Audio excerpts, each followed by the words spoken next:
My husband brings me a warm, wet washcloth after we make love. And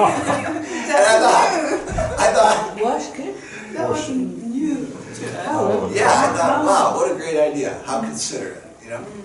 How considerate. So, we'd like you to consider this. You don't have to agree with it, but listen to it. To the extent that we can fulfill each other's sexual needs and desires in marriage, our marriage can become happier. And to the extent that our sexual needs and desires go unmet by our spouse in marriage, then that marriage becomes unhappier. We're going to be speaking about the spiritual and physical significance of sex. And as important as sex is, it's not a cure-all or a panacea for all life's problems. Those things have to be addressed before you get to the bedroom. And this is an audience, except for we got one young couple, but even you, I'm sure, are aware of that. By the way, how long have you been blessed? Almost 2 years. 2 years? Yeah. Wonderful. Okay, great. Well, we've got some great things for you too. Okay. Husband-wife relationship is the most complicated of all relationships. But when you do get it right, it's the most satisfying. It's the most satisfying to have somebody, a partner in your life, that is excited about ringing your bells, about satisfying your needs and desires, and eventually you want to please your spouse. You want to please them. Through True Father's words on the subject of the sexual organ, we will try to go beyond the world's stigma and to understand the sexual organ from God's point of view. We're going to talk about how both you and your spouse can have the greatest pleasure and how you can touch each other's heart and soul through your sexual organs, and also experience God in a way that you never could in any other way, in a more complete way.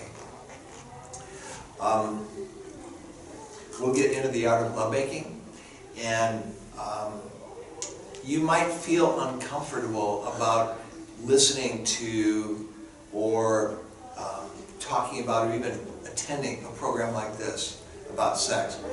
And I'd like you to consider that sex and being open about sex is completely natural. And it's only our having been raised in this fallen world where sex is misused and where people abuse sex that causes it to feel unnatural. So Father said, what is shameful? Is there anything you feel ashamed about? Why do you feel ashamed? I do not feel ashamed at speaking such a story as this. It is natural. If you feel ashamed, it is a habit of the fallen world. I have experienced the agony of delving into the fundamental problem of humanity and the fundamental core of the universe, and the place I arrived at as a result of this endeavor was the sexual organ. When I arrived at the sexual organ and thought about it carefully, I found that the harmony of heaven and earth unfolds like a whirlwind from that place. This is an amazing fact. In most churches, you would never expect to hear about sex from the pulpit, right? And most couples would never talk about God in the bedroom while making love. But the Unification Church is different. God's sorrowful regret has been that he could not see Adam and Eve make love without any clothes on in the presence of God. Therefore, you have to become the host and hostess of the family that can attend God, the parents, in the position of making love. To make love in such a way is to liberate God's deep grief. So, our church, the Unification Church, is not a sex cult, but sex is a huge part of our religion. And True Father wants to restore the world through sex. Divine Principle teaches that the union between a God-centered man and a God-centered woman, completely, emotionally, physically, sexually, is the central purpose why God created us. The fall, which was the misuse of sex, was the biggest tragedy for God, for all mankind, for all creation. Even though most religions don't understand specifically what the nature of the fall was, they do universally condemn immorality. And they somehow know that they understand, without even knowing God's original plan, they've created a stigma about this. Father taught us through his words and through the principle that sex is the core of our values and our beliefs. And Satan entered the world through sex, and he continues to use sex against us. Wife lie down on the bed and feel peaceful. She would try to touch her husband's face, eyes, nose, and ears with her hand. Also, she would touch his shoulder and hand with her hand, and finally kiss his foot with her foot. Then what is the final gift that remains untouched? While the wife touched his sexual organ and husband hers, the couple sleep nesting next to each other. Is it happy or unhappy? Very happy, huh? So the wife might reach down and touch her husband's privates, and she might say, "Oh, it's asleep," right? Wake up. The husband might ask, "Would you like it to wake up?" She giggles, and a little while later he might say the giant has awoken. The more you can speak about sex with confidence, ease, and kindness, the better and more unreserved sex that you'll have. During foreplay, it's great to experience this. Father calls the sexual organ the palace of love, and it's the private place that we want to share only with our eternal spouse. It's the place where new life is formed, and Father calls it the palace of love. Foundation of a good marriage. It's important in marriage, as in the rest of life, to be proactive instead of just being reactive. And the marriage, we look at it as an emotional bank account. It's where you can make deposits and withdrawals. And when we make deposits into our spouse's emotional bank account, their fondness, trust, and confidence in us grows. And as a result, the relationship grows and develops. By keeping a positive balance and making continuous, conscious deposits, there'll be greater tolerance for our mistakes when things do happen. And we'll have more open communication as well. And on the contrary, when we make withdrawals, the balance becomes low or overdrawn, and bitterness, mistrust develops. So if we want to invest in our marriage, we'll make conscious, continuous efforts to continue making positive impacts on our marriage. In traditional wedding vows, the couple will say they'll pledge for better or worse, for richer or poorer, sickness and health. And in good times, when you've got plenty of money, when you're enjoying good health, then that's pretty easy to do. It's easier. But during the bad times, when there's sickness in the family, when there's death in the family, when you've lost your job, when money's tight, your spouse keeps on spending it maybe, then those are the challenging times. But those are the times when it's even more important to make continuous deposits, continuous investments in your relationship. And if you do that, then when that tribulation blows over, your relationship will be at a whole new level.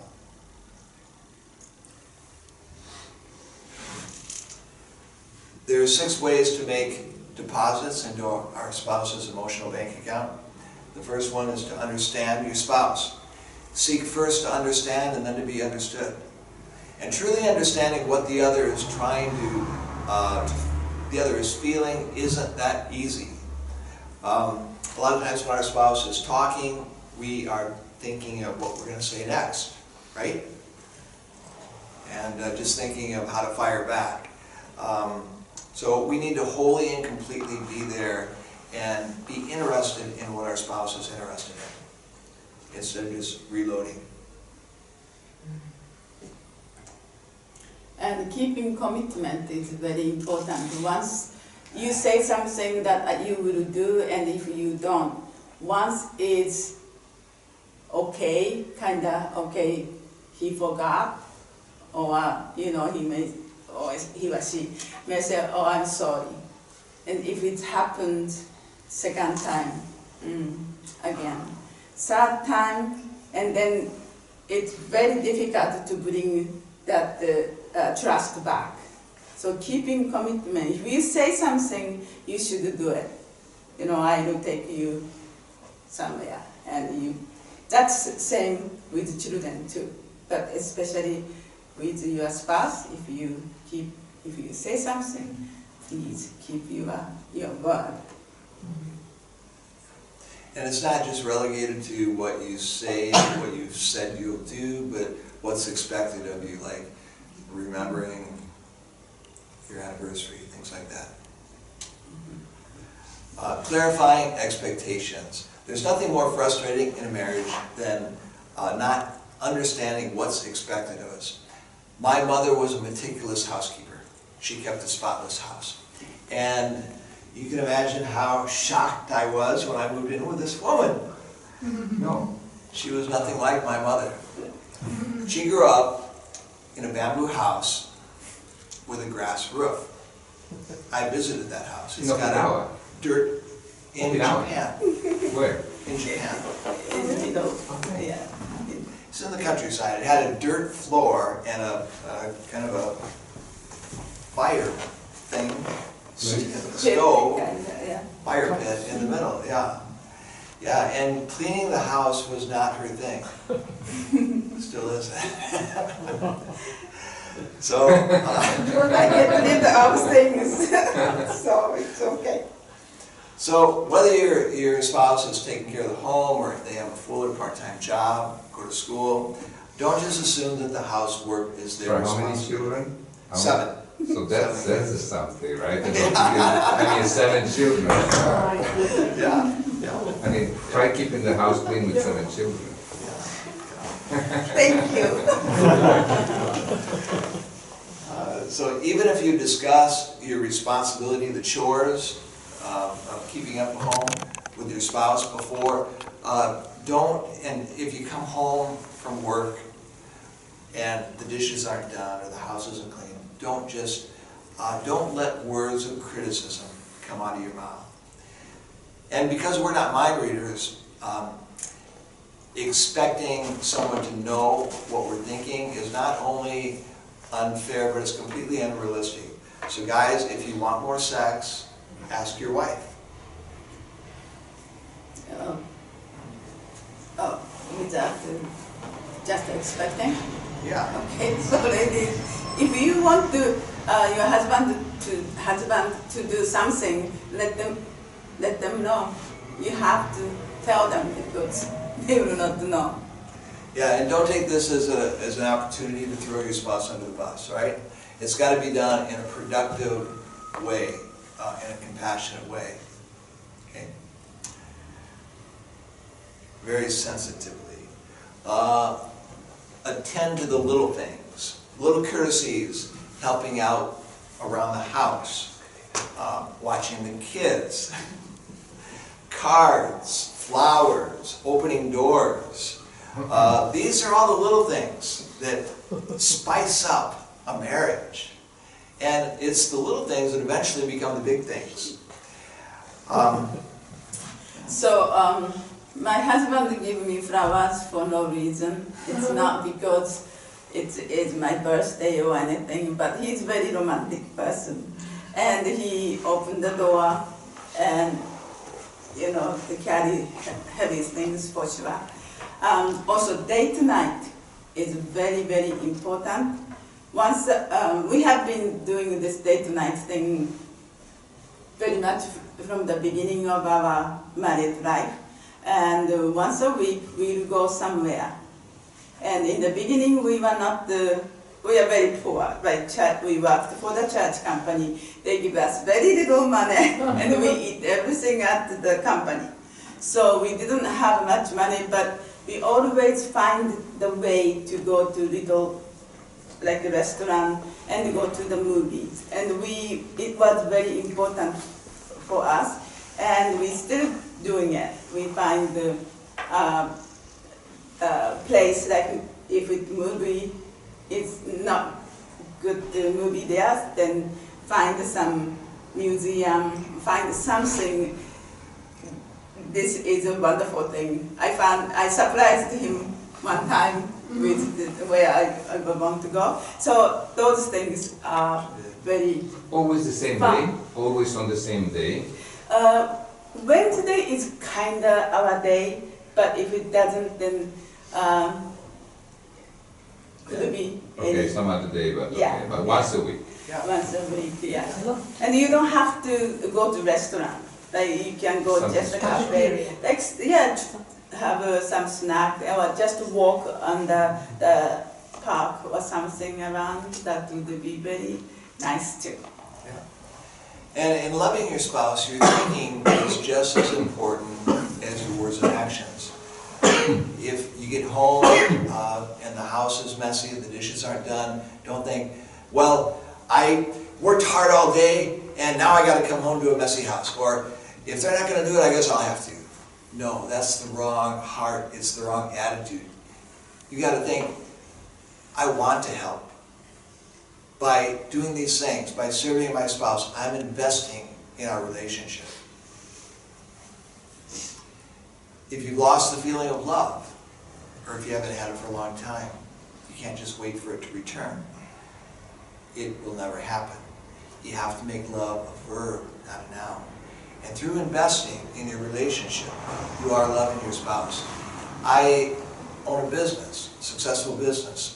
The first 10 years, we didn't take any money besides what we just needed for our maintenance. We didn't even buy a house. We rented a house the first 10 years because I put every penny into the business. I invested after 10 years, after 20 years. It's been 30 years and I'm still investing in the business. And relationships, the same thing. The first 2 years, even before the infatuation, it's over. I'm sure it's gone by now. Maybe not. We've been away from each other a long time, so it's different. But you invest. The first 5 years, you invest.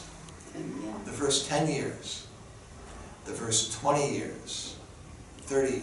In 40 years, after 40 years, I'll still be investing.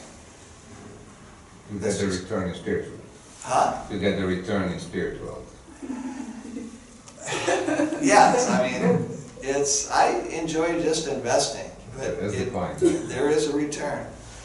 And proactive people, they definitely make love a verb, not a noun. And apologize sincerely is very important in any relationship.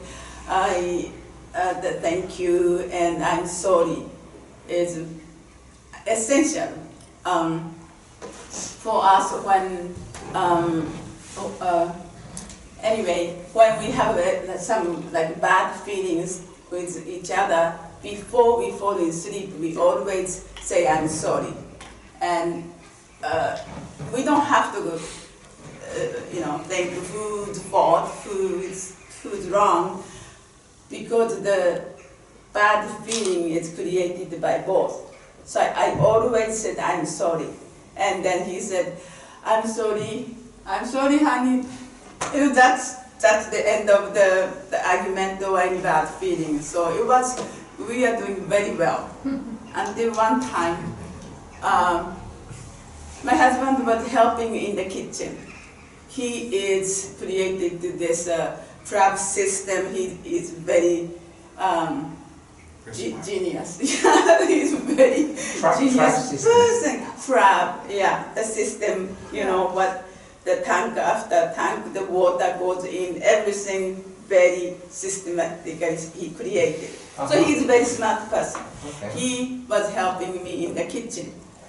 And we don't have unlimited space, so you have to put the big pot on the bottom to the small one, and the lid in different place. Okay. But he put the small pot on the bottom and the big one on the top, so it didn't fit.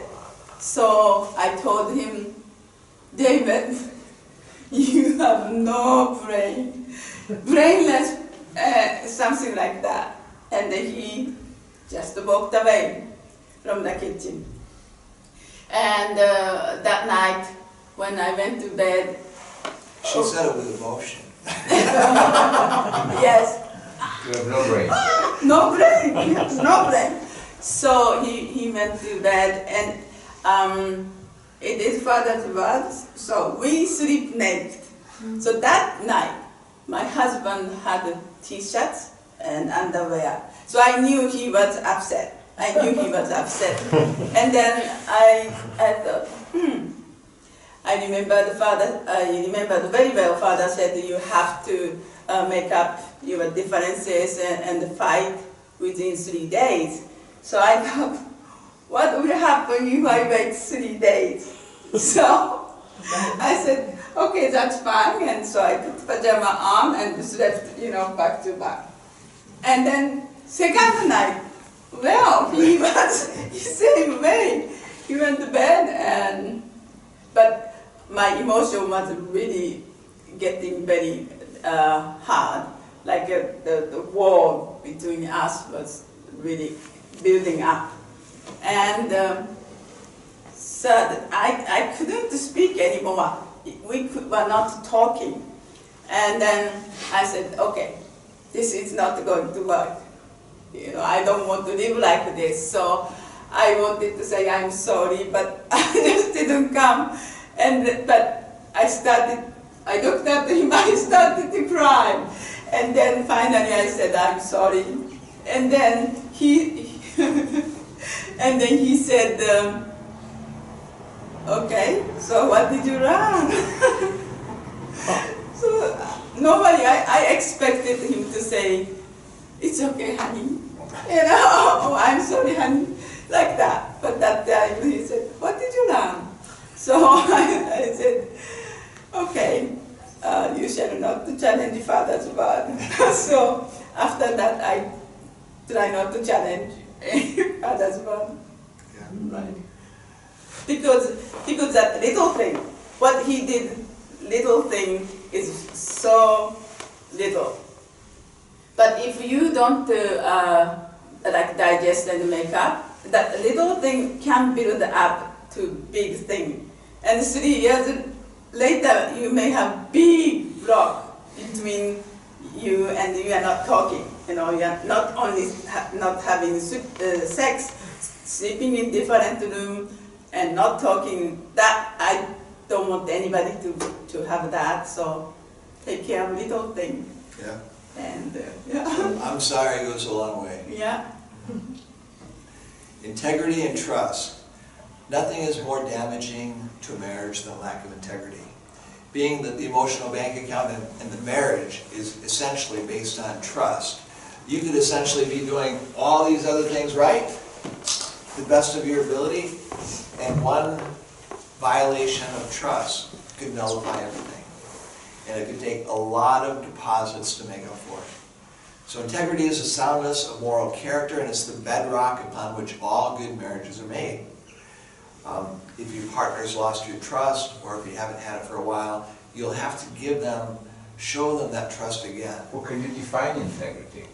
Integrity is doing what you say you're going to do, okay? So small violations of integrity would be, I'll be home at 6 and you come home much later, or it could be, the bigger violations of integrity, of course, could be like,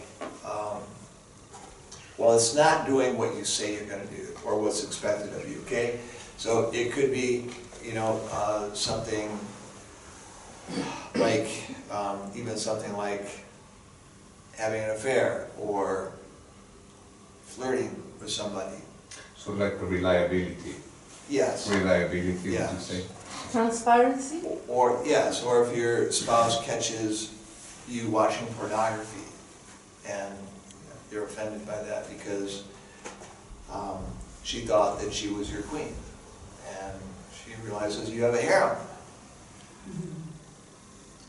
So those are all Right. examples, okay. Similar to number 2. Okay.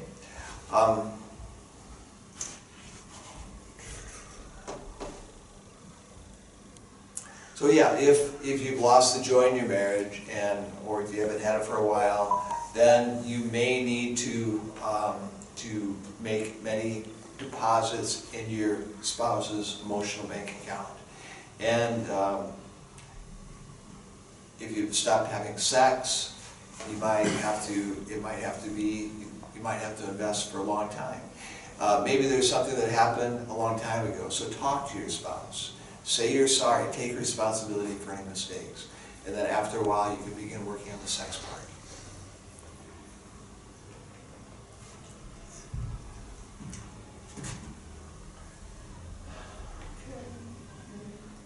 Okay, so this one, being that I've got a kind of way, we've got mostly first gen older couples here. But it is important that for erotic trust, you've got to realize that your spouse is exposing themselves and making them vulnerable in a way that they will never do with another person.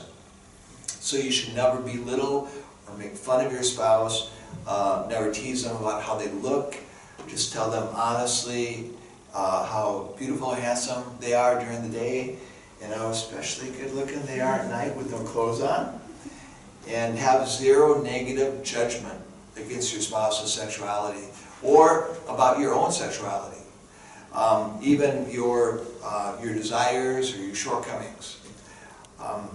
Connecting with your spouse during the day and keeping a big balance in their emotional bank account can be a huge foundation for creating erotic trust. And that will allow your spouse to feel free to let go. The art of love and foreplay for Mitzi and I starts the moment we wake up in the morning. We like to set our alarm clock about 5 minutes early so that we have time. Mitzi she wakes up, lays her head on my shoulder, and we embrace for 5 minutes. Sometimes it goes a little bit longer. And we look at it as our plugging in time for the day to get recharged. Bedtime dues, the way you go to bed, the way you prepare for bedtime can have a huge effect on your sex life. We always go to bed naked. And Missy went to Champion about, I don't know, a long time ago, 15 years ago, something like that. And Damon said that, quoted some father's words that... No, I remember, I was there when Father said it.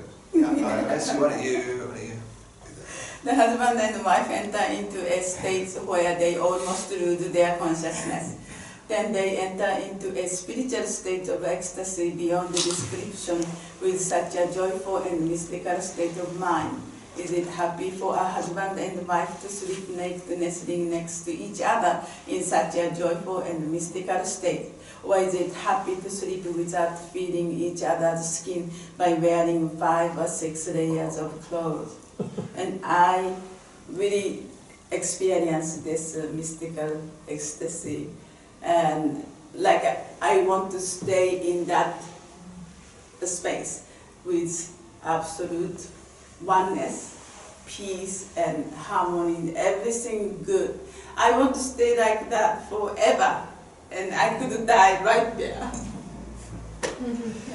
Yeah, when she went to Champion, she came back, and I had heard through the grapevine about husbands talk and about what they were teaching there. And so when she came back, I asked, "So Mitsue-san, what did you learn in Champion?"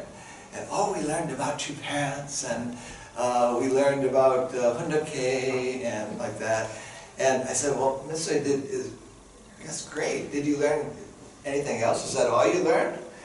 And she looked at me and she said, who told you?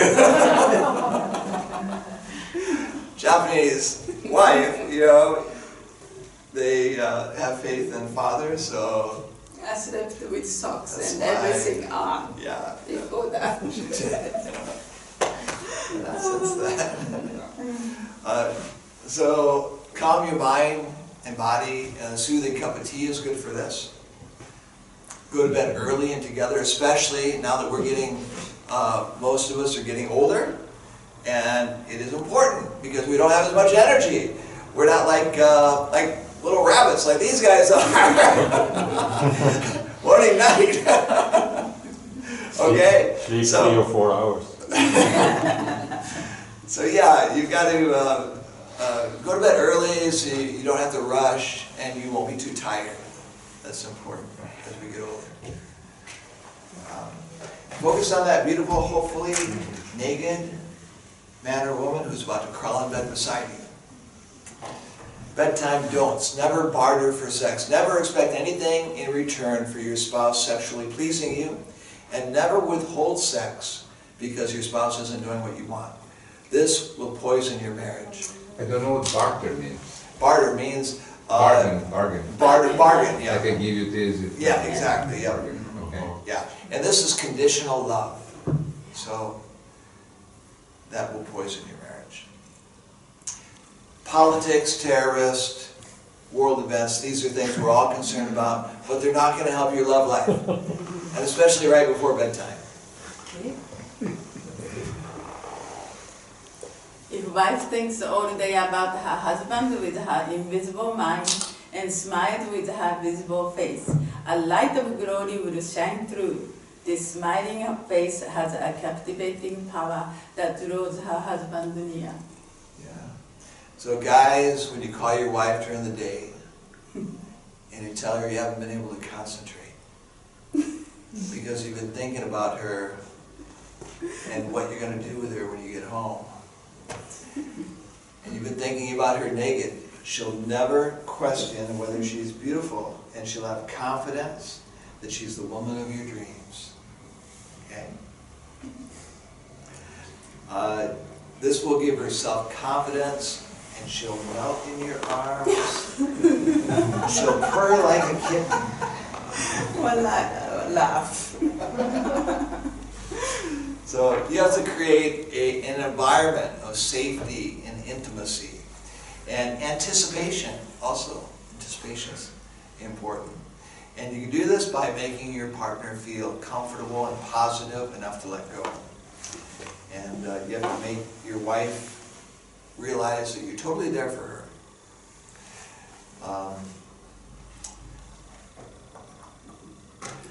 Father teaches that our sexual organ is the most holy place in our body, and we need to worship each other's sexual organ. So men, treat your wife as a queen. I open every door for Mitzvah.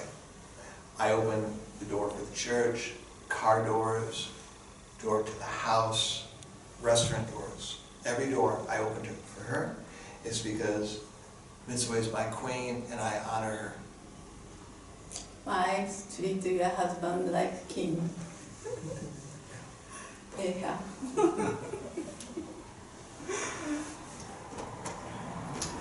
True Father taught us about absolute sex. He said, man's treasure is not owned by him, it is owned by the woman. And her treasure belongs to him. In short, ownership has been exchanged. The woman does not own her sexual organ. She needs to know that it belongs to her man. It is not hers. Same is true for the man. And to husbands, Father says, to whom do those things dangling from men's bodies belong?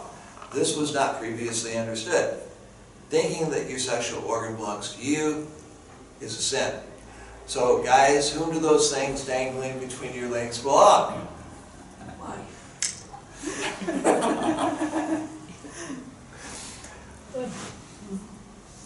Women's sexual organs are not for themselves, but for their husband.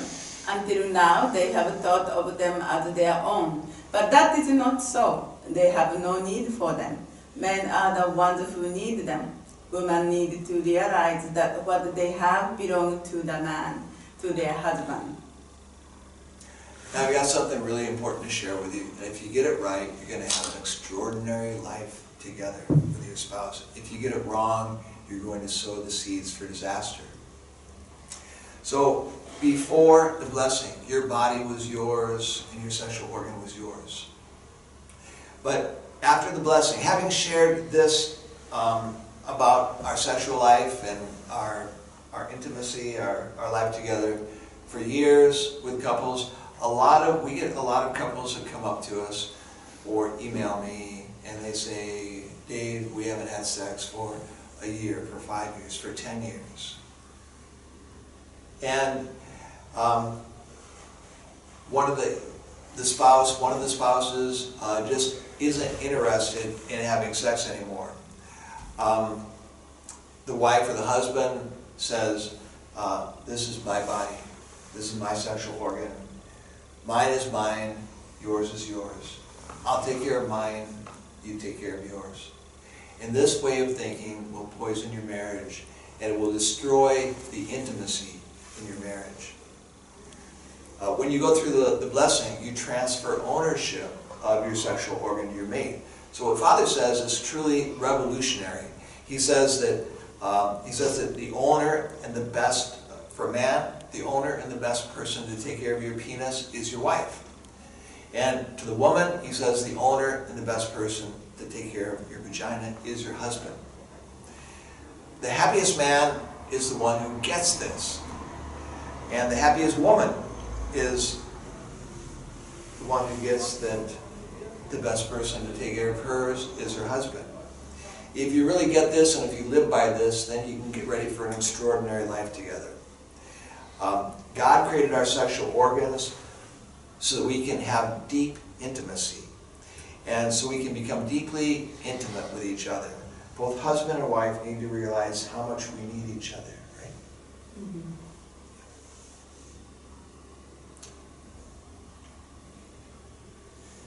From now on, please make the absolute sexual organ, unique sexual organ, and eternal sexual organ the basis of your pursuit of God. These organs are the basis of love, life, lineage, and conscience.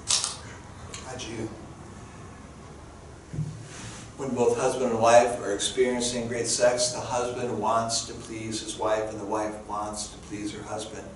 And the couple will radiate by knowing they have a partner that wants to please them and wants to ring their bells. And when people see them walking down the street, they'll say, that's what true love looks like. Are you going to have great sex all the time? I think we all have to realize that in life, something's going to happen.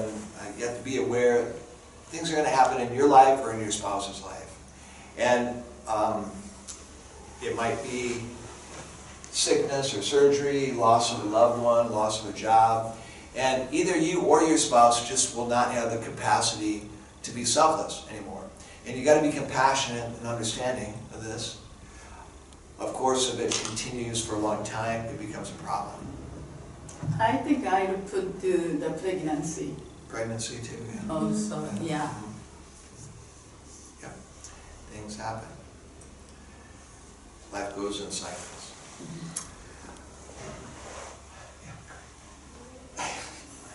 Among the possessions that a man has, 2 parts of the sexual organ represent Adam and Eve, and the one that stands stiff represents God.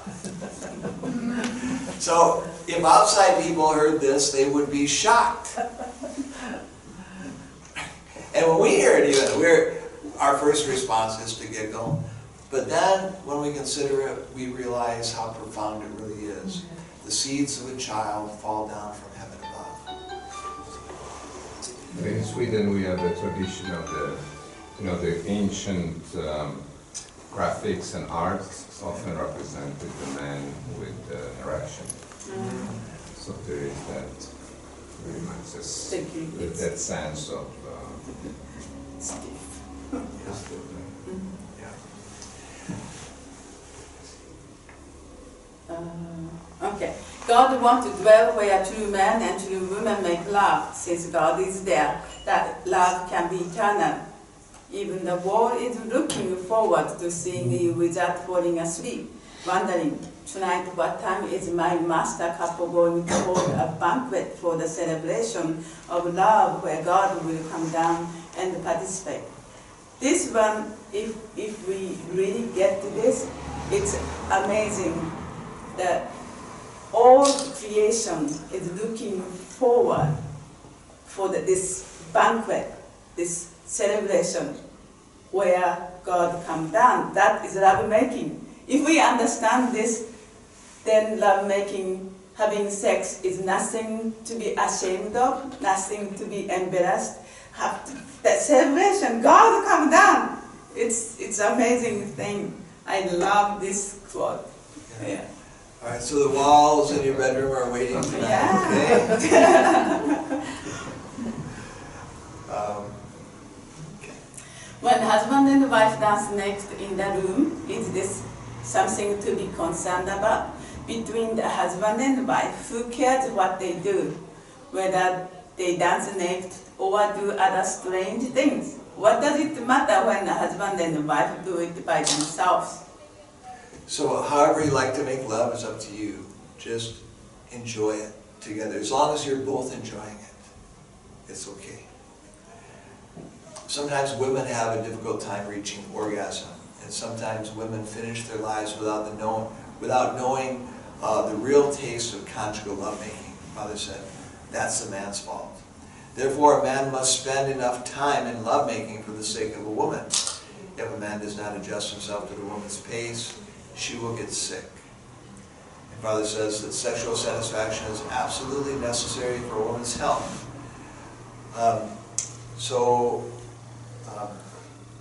Most of us here are first gen and we're older. We do have greater hurdles and challenges in even sometimes in just having sex, okay? And in sexually pleasing our spouses. And so even like some men and women, they can't have sexual intercourse. And that's fine. In those cases, pleasing your spouse, sexually pleasing your spouse with your fingers or your tongue is great. And I'll just share with you something that happened to me this year, okay? I'm getting older. I didn't know that. I'm 62, okay? And sometimes when we make love, I don't last long enough. I don't last long enough, all right? And before we came here, earlier this year, we had this tour planned for Europe, and it was becoming more irregular, my ability to get an erection. And so I went to the doctor, and she did some tests. She wanted to make sure I have good testosterone and no prostate issues. And she gave me some, she said, well, there's natural treatments for this that can help, or there's also drugs.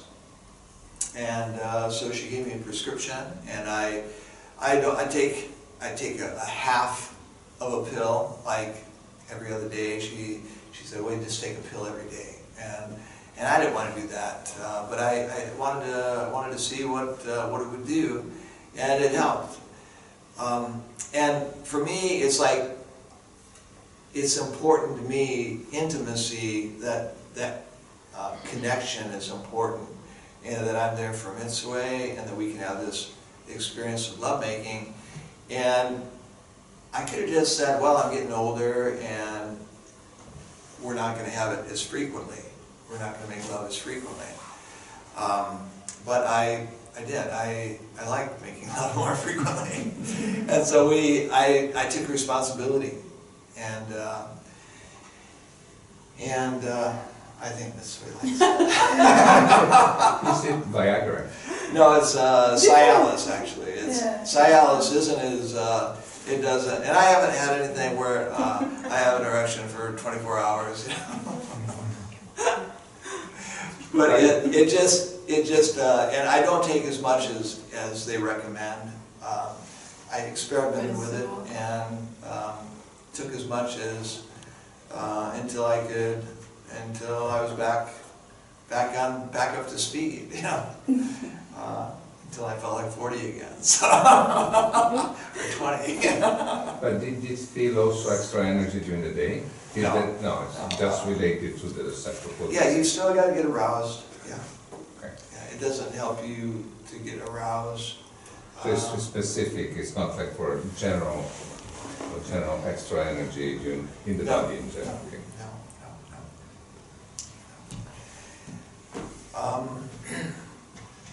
Okay. So, No, you don't. yeah. It's fine. So, yeah, so don't forget the foreplay. That's very important. And get into the habit of putting each other first. That's very important. And also the women's orgasm. You were talking about Mr. Matsuda, Dr. Matsuda's book, the women's orgasm, importance of women's orgasm, because that hormone that the women get from the orgasm is like a warm, fuzzy hormone. So when you have that, the mom or wife, they become very nice and then very, the emotion. So take care of the children well and become very loving. So Yes. make her Yes. have lots of orgasm. That doesn't work in a second. Anyway, you guys don't have kids yet, do you? Okay, do you plan? In the long term, Well, 4 or 5 years. if you want your wife to be loving and kind to your children, you will make sure that she gets sexually satisfied to the fullest extent. Raju? All right, Raju? All right. I wish I knew that before we had a kid. First, Jen didn't know much of those things. Plowing the field. Father said, have you ever kissed each other's sexual organs? How do you like the taste? There is no taste, but it is the most exquisite and endless taste. It is a taste we can never forget even after we had a dream for 1,000 years. True Father definitely knew the taste of love.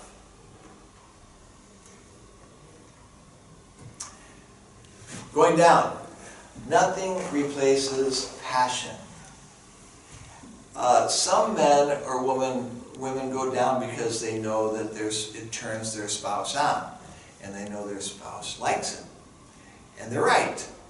Some men go down reluctantly. They think they have a concept that it's dirty. And they go down, but they're thinking, okay, come on, get on with it, I don't have all night.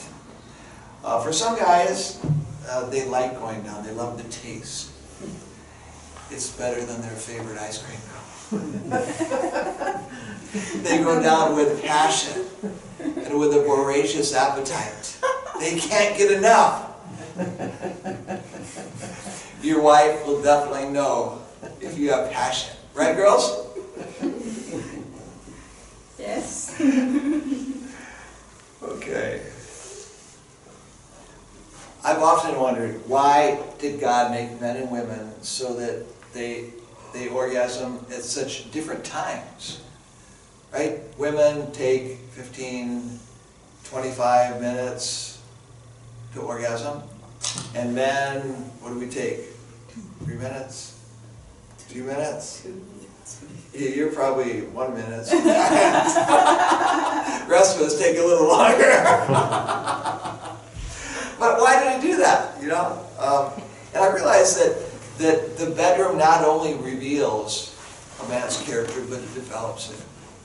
And through putting aside our gratification for our wife and putting aside our most basic instinct, then God is teaching us to be better lovers, better husbands, better fathers, and better men. So this is God's training for us. When we put our wife first, patience, loving kindness, then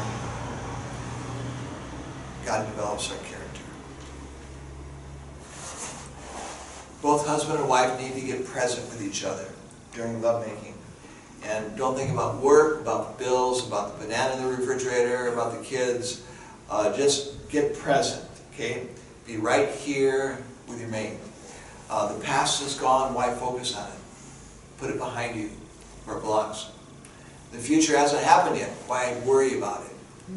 Be right here in the moment with your mate. And get present, pay attention to the pleasures and the sensations of being with your mate. Listen to their heartbeat. Feel their breath. Smell their skin. And tell your spouse how they make you feel. Get romantic.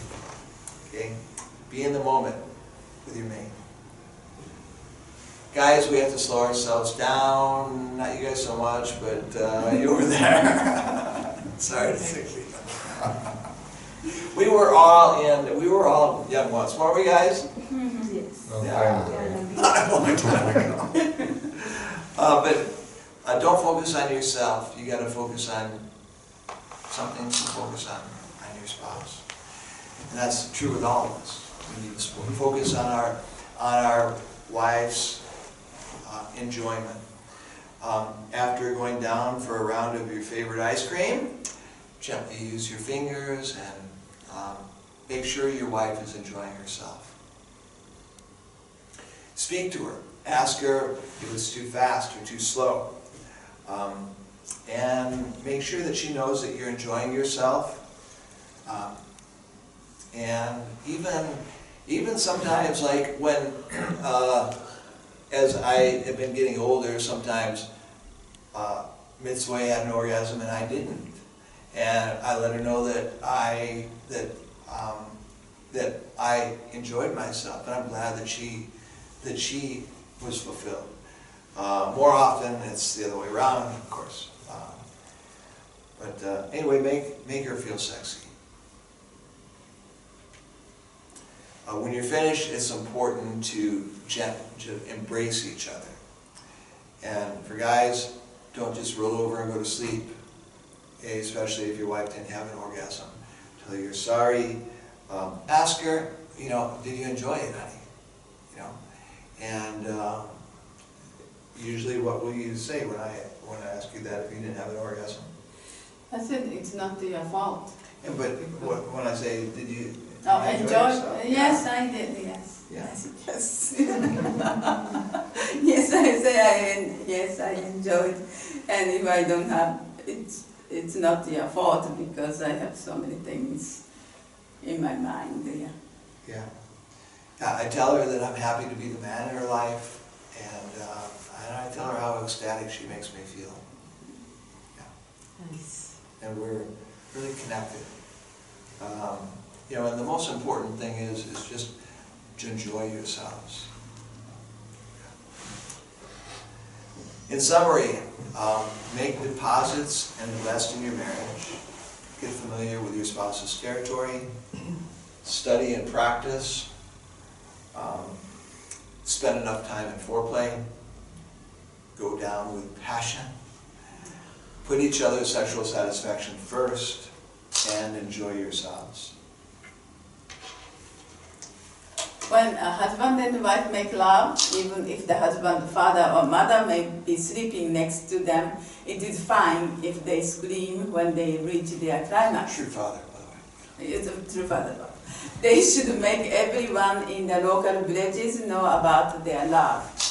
So they will say, that couple is so much in love, and when they make that funny sound at night, village rats are shocked, and the rooster stops crowing. If someone asks why such an incident has occurred that shocks rat and makes rooster stop crowing, you can say, why do you think?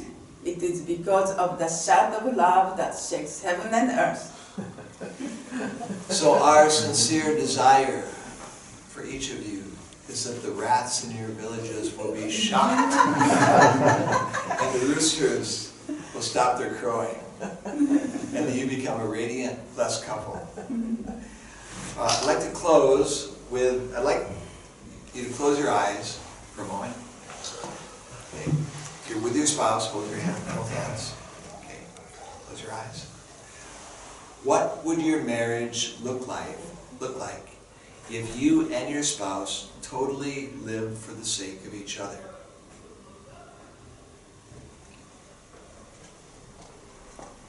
And for the sake of each other's happiness.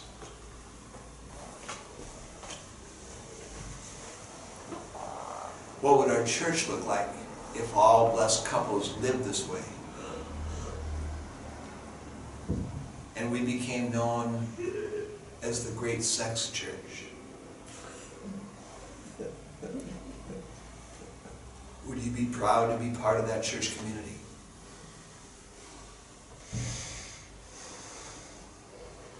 And what would the world look like if it were populated with such couples?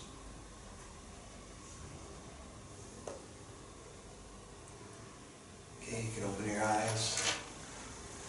Thank you for attending.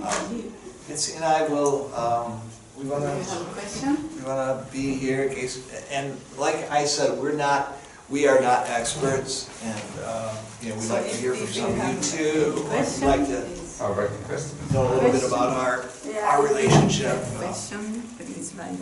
Um, Or you can just ask too. Or you can just Yeah. ask, Yeah. what do you want to do? Do you want, Okay, I have a question. Okay. Are you familiar with Dr. Ruth? with Dr. Ruth? No, I'm not. You're not, okay. No, Not at all. You know who she is? no, never heard of her. Oh, Dr. Ruth. Dr. Ruth? Yes. No. The sex therapist, the Jewish old lady. No. No, okay. Because she has a lot of reference to the Bible. Oh, yeah. But you never heard of it. No. The American? Not the church member. No, she's not a church member. She's a very old lady, No. Jewish lady No. that talks about sexuality and also like referring to the Old Testament. I've done some reading, but most of what I know is hands-on. I don't have very much, hands-on is a good joke. Hands-on. well, I don't have very much academic, Okay, I understand. No, you might want. Does anybody know about Dr. Ruth? No. Yeah, Oh, you heard. You know. But Father's was in the original Cheonsangyan, book 11, Right. if you read it. Right. Because he wants to talk about sex, but for me to be comfortable to say sex was not that easy, and you seem to not have a problem with it. yeah, so Father's but when you read and read and read and digest, things make sense, what Father is saying makes sense, then it becomes easy to say, yeah, so I highly recommend to read that part, book 11. Thank you. Yeah, there's a reluctance that we each have for talking about sex, and that's why it isn't brought up in families with children. And it's shame that we learn from our parents. But when you really look at it and you really consider it, there's no reason for that, no reason at all. And there's every reason now to, especially with the influx of internet pornography, we need to start talking about it with our children you will definitely have that issue come up. I guarantee it. And it's great to be free to talk about it with our spouse too. You know. School of love would help you. Yeah. That's good resources. I'm sorry, what part is it in the Thousand Young? Book 11. The black one. Yeah, black book. The black The original Yeah, That's Satsang. the original Yeah. Satsang, yeah. Book 11. Yeah. In Sweden, it's too cold actually to sleep without clothes. Yes. Do you have blankets here? Yeah, but But somehow anyway. it doesn't really work. We tried. Catch a cold. So, yeah, so sometimes it doesn't work. Well, and you do have summertime here, right? Last year it was a It's Tuesday. very fragile. Sometimes And I understand too that it's like with me even, I felt more secure, I guess, when I had my t-shirt and my underwear on in the beginning, and I felt a little bit uncomfortable when I went to bed naked. But after a while you get used to it, and you get used to a warm body next to you. And I found it greatly increased my odds. I learned his skin is colder because always he says so hot, and he will have one just sit on the top, and I have to have a seat, blanket, and comforter, everything on me, and I'm so cold.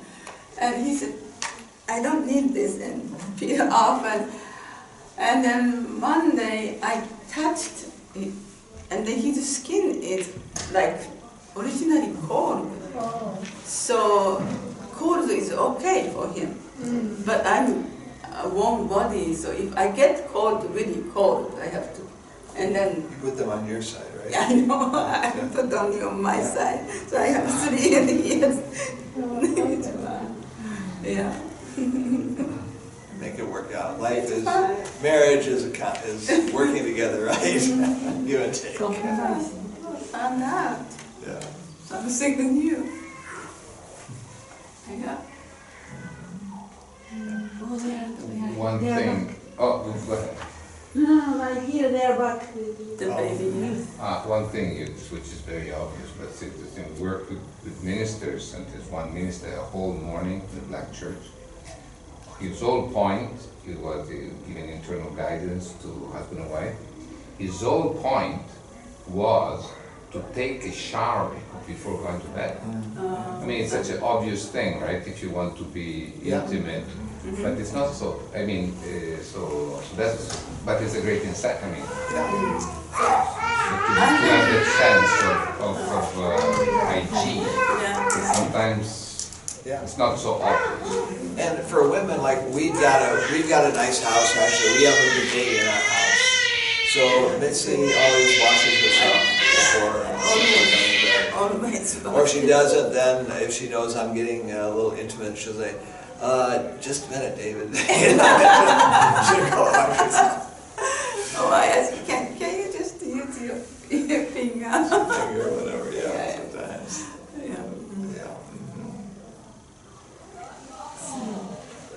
And that's at that church, that was a big revelation. You know, everybody, you know, to be the awareness Shower, of hygiene. Yeah.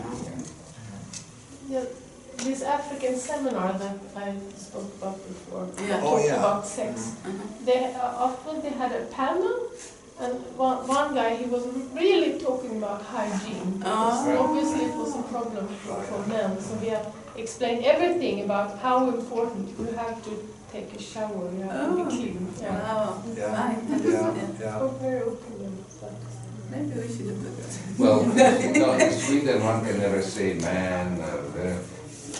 Actually, usually it's men that have to be more aware of really showering properly and. Well, a woman too, Yeah, especially if the absolutely. man wants to go down. Absolutely, a woman too, but women somehow are usually more aware of keeping clean and neat. Just between us, okay? We don't say it up there in Sweden, all right? Otherwise, people say, what do you mean? Don't worry. Okay. Yeah, we learn every place like about that warm, wet towel after they make love for wife. That's a very thoughtful thing. He said, have to be warm. Yeah. That view and mention wash yourself. It's things like thoughtful. And I found too, I'm not just nice to Mitsue in order to have sex. It's a way of life. All the way. It's got to be a way of life. It's not something we manipulate. It's got to be a way of life to be authentic. And if we're not authentic, then our wives, they know when we're faking it, don't they, guys? They do. And they know when we really care about them. I think we came a long way, Yeah. Because, as I said, we had 7 children, so I was always breastfeeding or pregnant.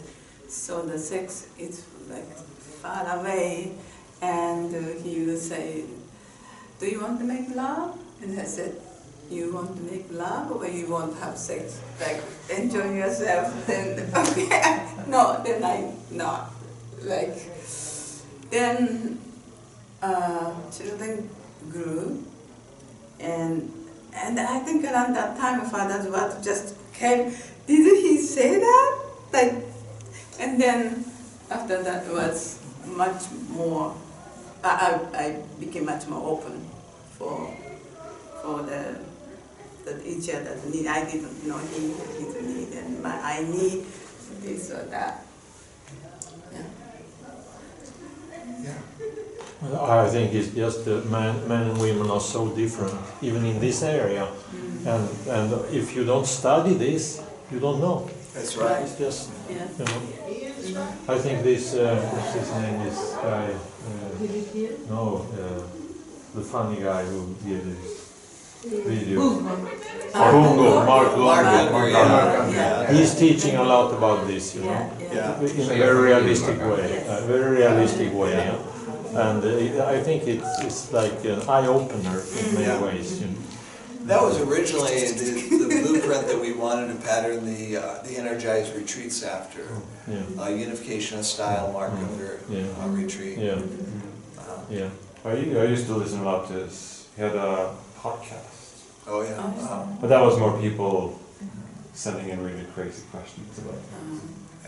That's kind of how I learned things. Maybe a podcast. Yeah.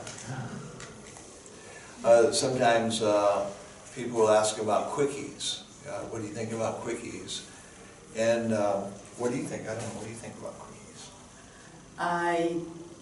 I said that I prefer not to, but if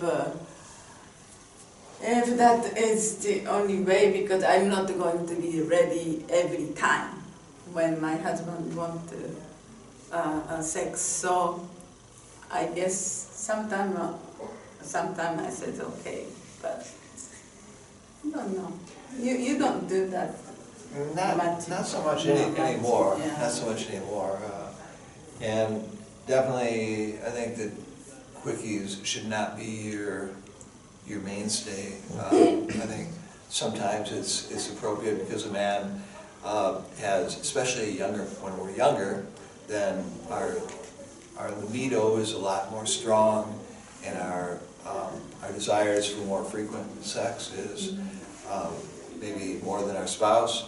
And so sometimes, but definitely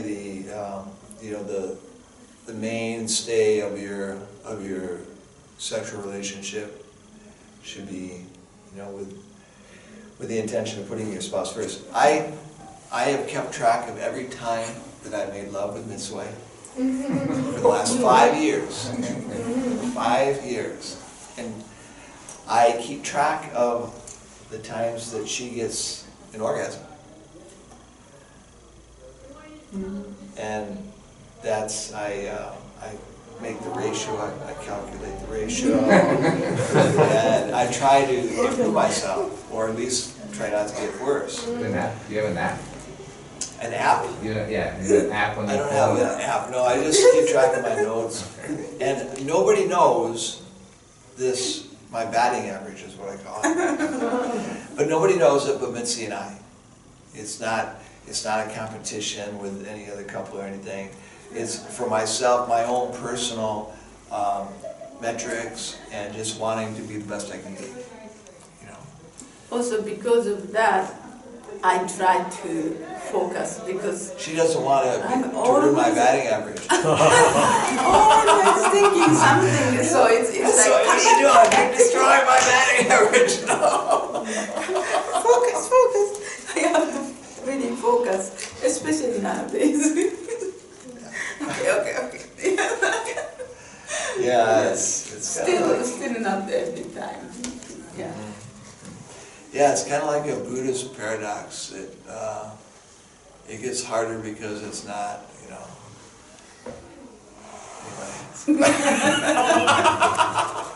Okay, I think it's time. Okay, yeah, that's. They're waiting, right? Yeah. Very good.